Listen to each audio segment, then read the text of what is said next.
मित्रांनो, आज आपण कुठेही ट्रेड केलेलं नाही आहे. तुम्ही इथं बघू शकतात. हे कालच्या डेटमधलं हे 3 फेब्रुवारीला आपण ट्रेड केलं आहे. 4 फेब्रुवारी आपण ट्रेड केलं नाही आहे आज. कारण आपण काल पण ट्रेड केलेला होता आणि काल थोडंसं जरा मार्केट आपल्या टार्गेटच्या जवळ येऊन रिव्हर्स झाले. परवा दिवशी पण असं झाले. 2 दिवस सलग तसं झालेलं आहे. आणि मार्केटमध्ये जरा जास्तच गॅप अप गॅप डाऊन झाले. त्यामुळं जरा मार्केटचं सेंटिमेंट जरा थोडंसं जास्त व्हॉलॅटिलिटी झाले. त्याच्यामुळं आपण इथं ट्रेड केलं नाही. मला एक माझ्या सबस्क्रायबरनं माझ्याच एक मित्रानं पण म्हटलेलं कमेंट म्हणून करून सांगितलेलं की मार्केटमध्ये व्हॉलॅटिलिटी खूप जास्त आहे. तर हा वीक ट्रेड नको करू असं त्यानं पण बोललेलं. आणि मला तर 2 दिवस कंटिन्यू लॉस झाल्यामुळं आणि आज मला तसं थोडं जरा काम पण असल्यामुळं माझा आज ट्रेड मी केला नाही. तर उद्या आपला ट्रेड होणार आहे. उद्यापासून कंटिन्यू आपला ट्रेड चालूच असणार आहे. थोडं जरा एखादी दिवस ब्रेक दिला ना, थोडं माइंड पण फ्रेश होऊन जातो आहे. आणि मार्केटमध्ये बघायला गेलं तर गॅप अप होऊन वरतीच साईडवेज झालेलं आहे मार्केट. 2 दिवस झालं गॅप अप होऊन वरीच एक रेंजमध्ये मार्केट इथं आपलं म्हणजे थांबत आहे. तुम्हाला दाखवतो ते चार्टवर कसं चालू आहे, काय सिच्युएशन आहे सध्या.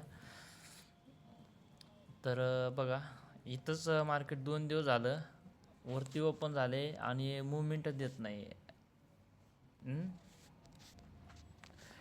त्या दिवशी बजेटच्या दिवशी मार्केट एकदम शार्प डाऊन साईड मूवमेंट केलं आणि दुसऱ्या दिवशी एक बाईंग साईडला मूवमेंट केलं आणि एकदम गॅप अप ओपन होऊन इथंच स्टेबल झाले. त्यामुळं काय केलं मी आजचा ट्रेड मी अवॉइड केला.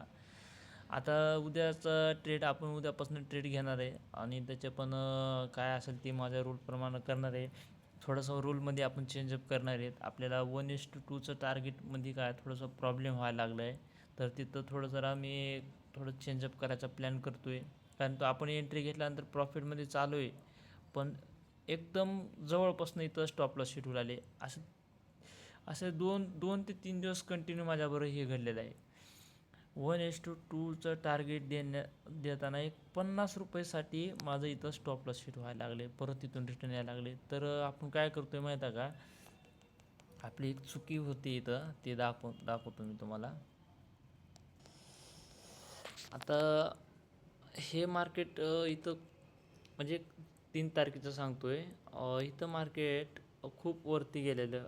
मग मी काय केलं, रिट्रेसमेंटसाठी वेट केलं, ठीक आहे. आणि इथून एंट्री घेण्याचा प्लॅन केला आणि एल इथं लावलं आणि टार्गेट आपले इथवर काहीतरी टार्गेट होते. पण आपल्याला ऑप्शनच्या प्रीमियममध्ये टार्गेटला फक्त ₹50 कमी होतं. पण ठीक आहे, ह्या दिवशी एक एल लागलं, ठीक आहे. ह्या दिवशी लॉस झाला एक, ओके आहे. तर इथं तुम्हाला मी 2 फेब्रुवारीचं दाखवतो आहे. इथं काय सिच्युएशन झालं आहे आणि असंच जरा माझं स्टॉप लॉस आणि टार्गेटचं आहे ना, त्याच्यात जरा मॅनेजमेंट जरा करावं लागणार आहे. आता तुम्हाला इथं सांगतो, मी इथून एंट्री घेतलेलं. तुम्ही माझा 2 तारखेचा व्हिडिओ बघा. ह्या साईडने मी एंट्री घेतलेलं आणि इथून माझं टार्गेट कुठं असायला पाहिजे तुम्ही सांगा. चार्ट बघून सांगा काय वाटतं तुम्हाला टार्गेट. हे बॉटमपर्यंत तर आपण इथून होल्ड करू शकत नसतं. कधी बी आपण रिट्रेसमेंटसाठी कमीत कमी इथवर तर टार्गेट राहायला पाहिजे. इथवरही माझं आरामात 1:2 इथं तुम्ही बघू शकतात. 1:2 टार्गेट इथं तुम्हाला इथं दिसायला लागले.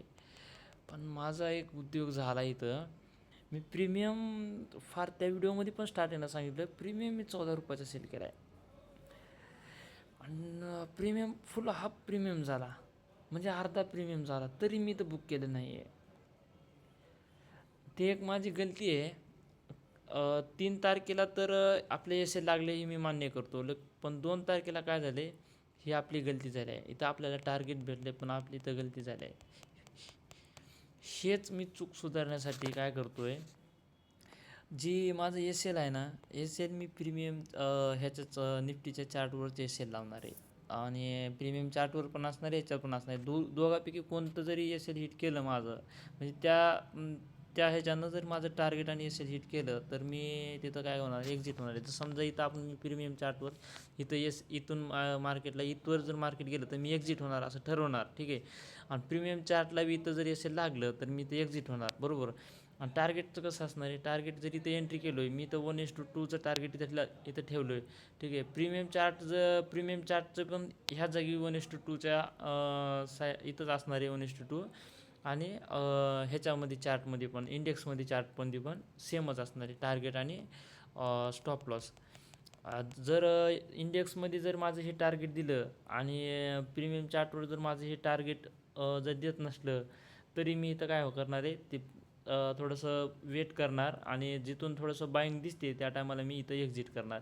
मग ते 1:2 असो या 1:2 हे असो काय 1.5 म्हणजे 1:1.5चं टार्गेट. ठीक आहे. 1:2 म्हणजे एक स्टॉप लॉस ₹1, टार्गेट ₹2. जर स्टॉप लॉस ₹1 टार्गेट जर ₹1.5 जरी असलं तर तिथं मी बुक करणार आहे. म्हणजे जवळपास ट्रेलिंग करणार आहे. 1:1च्या पूर्ण मी ट्रेलिंग करायला चालू करणार आहे. तिथून वॉच करणार आहे की इथून रिव्हर्सल होऊ शकत असलं तरी 1.5ला पण मी इथं बुक करणार आहे. कारण सेलिंगमध्ये जास्त टार्गेट भेटत नाही आहे. बाईंगमध्ये कसं असते तुम्हाला 1:10 100 कितीपर्यंत भेटू शकते. ₹10चा प्रीमियम ₹100 पण जाऊ शकते. पण काय सेलिंगमध्ये काय आहे माहीत आहे का, ₹15चा प्रीमियम ₹5च्या एस लावलं तर ₹10 जर ₹10 किंवा ₹5 जाते लवकर, काही विषय नाही. पण तिथून तिथून त्याचा प्रीमियम कमी व्हायला लई टाईम लागतं. जसं की एक्सपायरी होते ना, त्याचा प्रीमियम कमीच होत नाही. आणि एखादी आपल्या अपोजिट मुवमेंट आली तर तिथून काय होतं, एकदम स्पाईक मारते. 10चा प्रीमियम ₹20 होते एक 2च मिनटाच्या कॅन्डलमध्ये आणि ते एस एल खाऊन चालला आहे आपला. त्यामुळं काय करणार आहे आपण 1:1चं जेव्हा टार्गेट चालू झालं ना, तिथून मार्केटला आपण फॉलो करणार आहे म्हणजे एस एल ट्रेल करणार आहे 1:1च्या पूर्ण. तर आपलं कसं म्हणजे ॲनालिसिस तर बरोबर चालू आहे, पण तिथून आपलं परत रिटर्न व्हायला लागले आणि तिथून एस एल हिट व्हायला लागला. त्याच्यामुळं काय करायचं आहे आपल्याला, इथं ₹200 आपण 200-250 आपण इथं स्टॉप लॉस घेतो आहे. ब्रोकरेज पकडून आपले ₹300 लॉस होते. ठीक आहे. आता ब्रोकरेज मला ₹25-30 बसते ब्रोकरेज, काही जास्त बसत नाही, तरी मी ₹50 पकडतो आहे ब्रोकरेज. तर इथून एंट्री झाली तर इथून ₹300 गेलं तर ₹300 काय करायचं, वाट बघायची. ₹400 गेले की ₹300 स्टॉप लॉस लावायचं. ₹500 गेले की 350 किंवा ₹400 स्टॉप लॉस लावायचं. ₹600 गेले की 500 500 ₹550 असं म्हणजे ट्रेल करत करत जायचे.